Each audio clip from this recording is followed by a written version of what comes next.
ભારત રાજપત્ર નામથી જે ફોરેસ્ટ ડિપાર્ટમેન્ટે જે પરિપત્ર બહાર પાડ્યો છે, જેમાં ઇકોઝોનના નામથી, એમાં ઘણા બધા જો ઇંગ્લિશમાં છે એટલે દેશી ખેડૂતોને સમજાતું નથી. શું કહેવા માગે છે એ જ પહેલાં સમજાતું નથી. એટલે સરકારને અને ફોરેસ્ટ વિભાગને અમારી વિનંતી એ છે કે ખેડૂત નેતાઓને અને બુદ્ધિજીવી માણસોને સાથે રાખી અને તમે ચર્ચા કરો કે તમે શું કરવા માગો છો.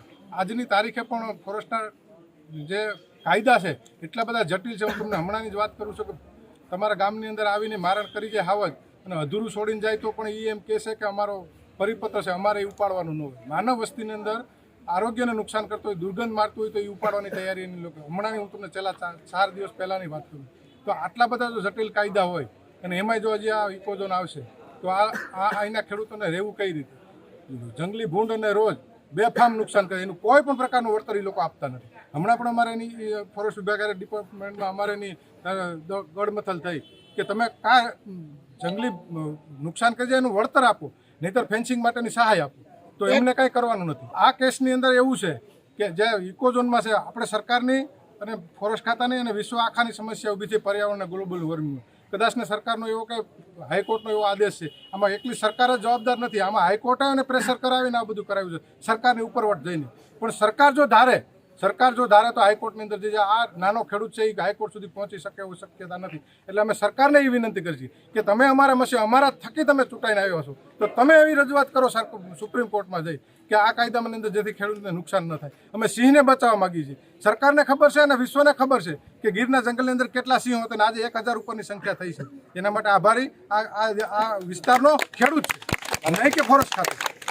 જે 18/9નો જે GR બહાર પાડવામાં આવ્યો એમાં ઇકો સેન્સિટિવ ઝોન લગાડવામાં આવ્યો, જેમાં 0 થી 5ની ત્રિજ્યામાં આવતા એવા અમારા 7 ગામ, જેનો અમે સંપૂર્ણ સહમતિથી ગ્રામજનોની હાજરીમાં સહમતિથી ઠરાવ કરેલો.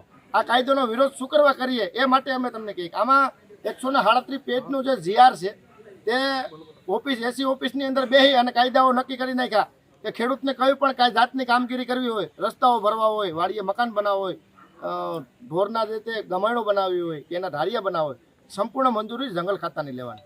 તમે જમીન ઉપર આવી અને ખેડૂતની વેદના સમજો. આ જંગલ ખાતું છે અમારે યારે શું કરી રહ્યું છે.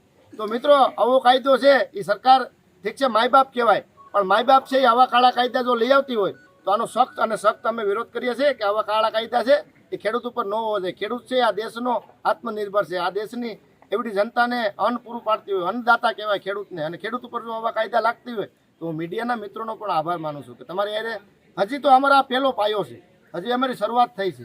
આ બધાનો હું ખૂબ આભાર માનું છું કે અમારી લડત છે એ બહુ મોટી છે. જો આ કાયદો રદ કરવામાં નહીં આવે તો અમે ગાંધી સિંધિયા માર્ગે ઉદ્યોગ આંદોલન પણ કરવાના છે. જો અમે કોઈ પક્ષ તરફથી નથી આવ્યા, અમે સમસ્ત જે છે એ બધા ખેડૂત બનીને આવ્યા છે. એટલે ભાજપની સરકાર હોય તો ભાજપ સરકારને પણ અમે વિનંતી કરીએ છીએ કે પાયાના પથ્થરો ગામડા છે, તમે એવું નહીં માનતા કે સરકારમાં બેસી ગયા એટલે સરકાર પડતા પણ વાર નહીં લાગે. એટલે સમજી વિચારીને જે તે કંઈ કાયદા લગાડવા હોય એ ખેડૂત ઉપર લગાડજો.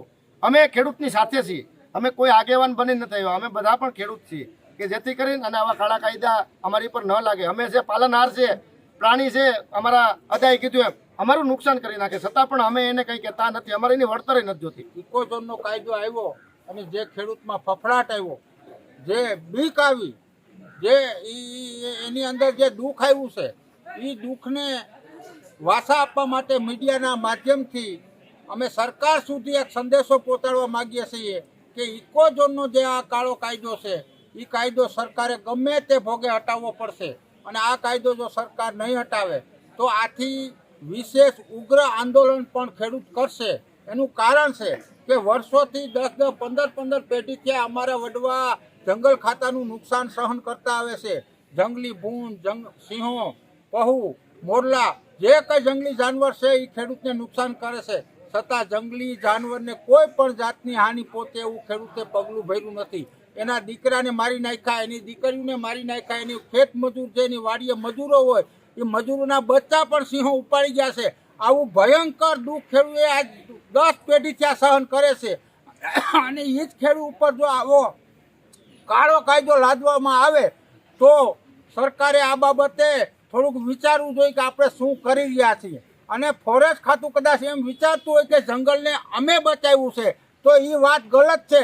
જંગલને બચાવ્યું છે આજુબાજુની ગામડાની પબ્લિકે, આજુબાજુમાં રહેતા માલધારીઓ જંગલને બચાવ્યું છે.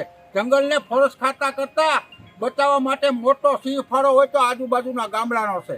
માટે આ કાયદો તાત્કાલિક હટાવે અને ખેડૂત અને સરકાર અને જંગલ ખાતું વિમર્શ માટે વાત કરવા માટે, ચર્ચા કરવા માટે તાત્કાલિક મિટિંગ બોલાવે અને બધા ખેડૂતને હાજર રાખી અને આના માટે ચર્ચા કરે એવી અમારી નમ્ર વિનંતી.